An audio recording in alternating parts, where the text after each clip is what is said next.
I took off and went for 6 days to somewhere where I could breathe. I left because I thought perhaps I would remember who I was, but who are we really? What a lofty task for 6 short days, and so short of breath, and so short of patience and peace. But I did find people I remembered from my past, back when I was a real person, before I sold my soul briefly to science so that I might be a perfect patient. In those 6 days I walked so much that the espadrilles I wore broke and crumbled on my feet, so I had to buy a new pair. I walked with my notebook and a pen, which I bought from a little shop under an arch. I ate pizza. I drank wine.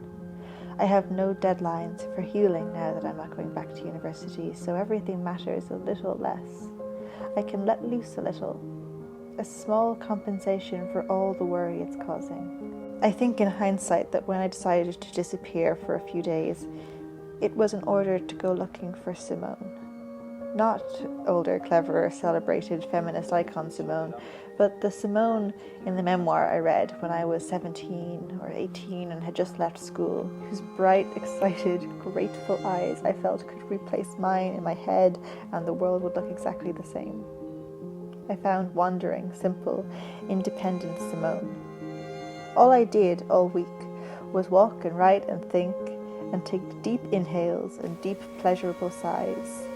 I felt just like the young woman in the book, the young woman I had hoped I might grow into when I read it all those years ago. And then one day I walked to the docks where there were men painting boats and old women chatting, and I was wearing heels that day because in my communion with Simone my espadrilles had fallen to pieces. And I thought of Melina Mercouri in Jules Dassin's Never on Sunday, stomping along ports in her heels with all of her attitude and optimism and her assertions that there is a moral argument for being delusional. I thought perhaps I will not have endless hours of vitality. Perhaps I will eventually, but perhaps I won't. Maybe, maybe not. It's a shrug. It's a que sera sera. It's nothing more. The most complicated things can be the most simple. So let's say I don't. What can I have instead? I missed the train I wanted. The train which was to arrive punctually at able-bodiedness in September of this year. And maybe I should cry and sit on the tracks and listen to sad songs and wear a black shawl for a while. But after that while I will have to move on and choose another train to catch. And what kind of train will it be? And what kind of person shall I be when I get to its destination? These were the questions that I hoped I could mull over when I went away. And I did. And I don't have the answers. I have a few scattered thoughts, though, that came to me as I wandered alone, happily watching phone calls and everyday worries pass me by like clouds. Firstly, I thought that if I have to live quietly, then I shall feel and talk and think loudly to compensate. That's what they would do, Simone and Melina and Callas, if they had been in my place. They would throw fits and be melodramatic and take life terribly seriously, terribly romantically. It will take such imagination to design a life for myself now that the conventional and the plans and the projects have deserted me. And when I do it, when I invent a phenomenal answer to this question of what will I do now, I will not be insincere about it. And among the limited things that I shall have access to, the things to be found in the gluten-free aisle and in the slow lane, in those things I will indulge and explore and experience. You have to invent life. That's what Agnes Varda said. And isn't it funny? What do we say about a woman who takes herself so seriously, who is too emotional? We say, does she think she's the first woman ever to have a child, or a job, or a tragedy? Whatever it is, understand it is not special, and do not feel it so much. Do not make it such a big deal. But making things a big deal is necessary for me now. The big deal will compensate for the potential smallness of sleepy afternoons, and the operatic will prevent me from disappearing entirely. And anyway, why shouldn't we act like we're the first ever humans to experience life?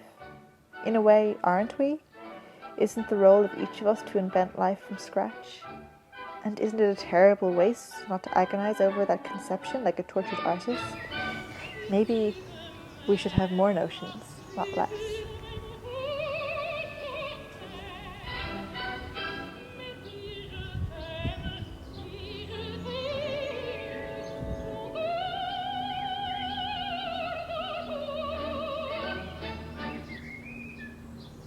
Secondly, Simone did not publish her first novel until she was 30. La Force de l'Âge is not the memoir of a legend, of someone who has already achieved success, but of a girl who is delighted by life, who is discovering things as if no one ever lived before her, and who is just being, and who is so happy to just think and be. It is a meticulous catalogue of the people she spoke to and the films they saw and the books that impressed them. And damn it, I have enough energy for that. I am unhealthy, but compared to what? To whom? Compared to a former incarnation of myself, I am positively blooming. And okay, maybe in comparison to you, I'm a total cripple, but when was this ever about you anyway? This has always been between me and the great mysteries, only. And if we imagine that I am an animal, that life and death is a binary state with no in-between, then perhaps there is no sick and no well. There is only hours on earth and how we choose to spend them. And within that there are hours that we have power over, the hours when my legs move and my head turns. And I have gathered those hours and I have lain them out before me on a table like children dividing Easter eggs. And I will divide them with the love and care of a child. I will give some waking functioning hours to what I love, and some to whom I love, and the rest I have stuffed into an abundant wallet, to spend as I please, as I walk around humming happily to myself, the sun shining, the rain falling, with my pedometer left at home, and only a bag of brioche and bananas and a Michelin guide. And like Simone, my colleagues will meet me in the wilderness and look at me questioningly, and not without some judgment, that I did not pick their correct attire, the rucksacks, the walking shoes. But why buy hiking gear? Why act like we are anything but beings on the earth, and why don't we come to the mountains as we are, in our espadrilles, and toil with things as we are, and move one foot in front of the other, and be? Thirdly, I have no plan.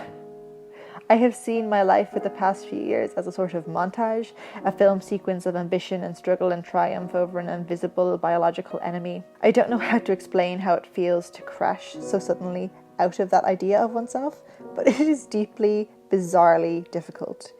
Everything I thought and did and hoped for and believed and everything I was, it has all changed. But I do not suspect that I shall miss it. The longing, the inspirational quotes, the strange martyrdom that people liked to project on me, saint of the sanatorium, like a haircut. All these ideas of myself have been weighing me down. And when you are weak, but you want to go far, it is important, more important than anything, that you don't weigh yourself down with unnecessary preliminaries. I wonder if this is part of life, and always will be, the periodic violent murder of stories we tell ourselves. This story, the story of the girl who cured the incurable, and then everything was okay because she was dogged and puritanical and disciplined, because she wanted it, and because she set everything else temporarily aside. To kill this story feels somehow quite terrifying. Perhaps because the story was, at various intervals, the very most precious thing I had. To kill it feels like killing a best friend. It's like killing a saint, a deity. My life and my work and my thoughts were an altar to this story. But I have remembered that behind that two-dimensional caricature of a diligent ascension was someone who loved things, who could go to the south in the summer and look up at the trees and read a French woman's memoir and watch a silly old Greek film and be so delighted by things and think that perhaps this was all and who was sure it would be enough. And how does one move from a life in montage to one of long, present moments? In the past, the answer for me has always been geographic, and I won't rule that out, but I must create new things too. Can I live without a story at all this time, do you think?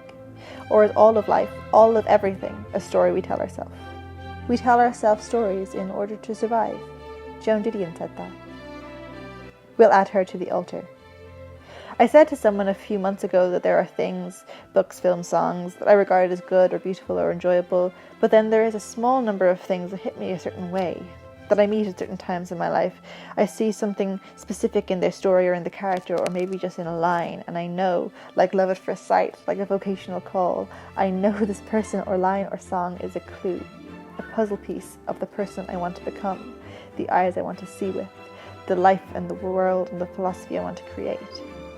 And maybe for now those things can be my altar. And so I am lost, and I am afraid. I will not deny this.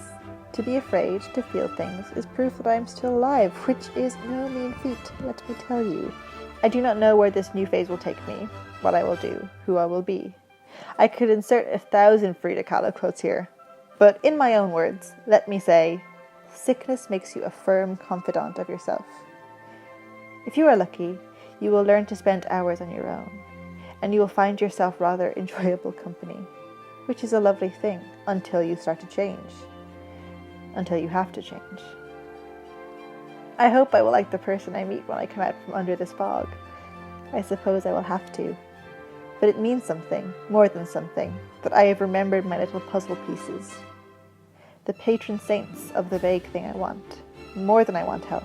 More than I want acceptance. Beyond everything. A collection of words by a collection of women.